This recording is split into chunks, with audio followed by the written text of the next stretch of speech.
কি মা, এটা আবার কে? আরে বাবা, এটা তোমার মেয়ে জামাই। কি, তুই আমার কোটিপতি চাকরিজীবী জামাই রাইকে আবার এই ভিক্ষুককে বিয়ে করছস, প্রতিবন্ধীকে বিয়ে করছস?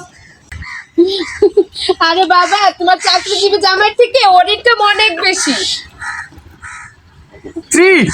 শালার বেটা ভিক্ষুকের বাচ্চা, তোর এত বড় সাহস, তুই আমার মেয়েরে কলম কৌশলে ধইরা বসাইয়া। জি কি মা, এটা কি হইলো?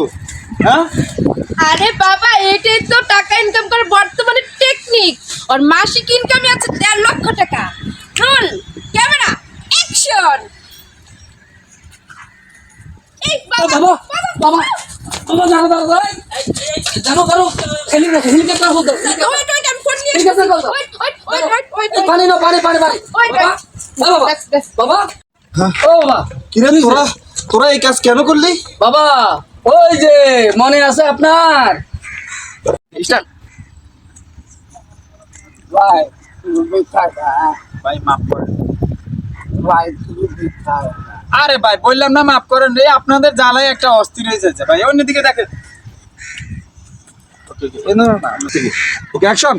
হ্যাঁ ভাই, তাকান ওদিকে। জি ওই ভাই, এদিকে আসেন। আরে ভাই, আর মানুষও চিনলেন না? হ্যাঁ, আপনি ওর থেকে ভিক্ষা চাইতেছেন, এদিকে আসেন। স্যার আপনাদের তো অনেক ভালো মানাইছে। এই কি বলে, এ আমার মেয়ে হয়? আর ভিক্ষা কি এভাবে করে, এত স্মার্ট ভাবে করে? আরো কান্নাকাটি করে ইমোশনাল হয়ে বলতে হবে, তাহলে না মানুষে ভিক্ষা দিবে। ইমোশনাল হয়ে ভিক্ষা করো। টাকা দেন না ভাই। এ এখন হয়েছে, যাও মাফ করো, মাফ করো, যাও। শালার বুড়াদা আমার লাগে সিটিং আমিও দেখাই দেবো তোর মেয়েরে কেমনে আমি পড়াই। এ বাবা বাবা আবার কি হয়েছে দেখছো? এ বাবা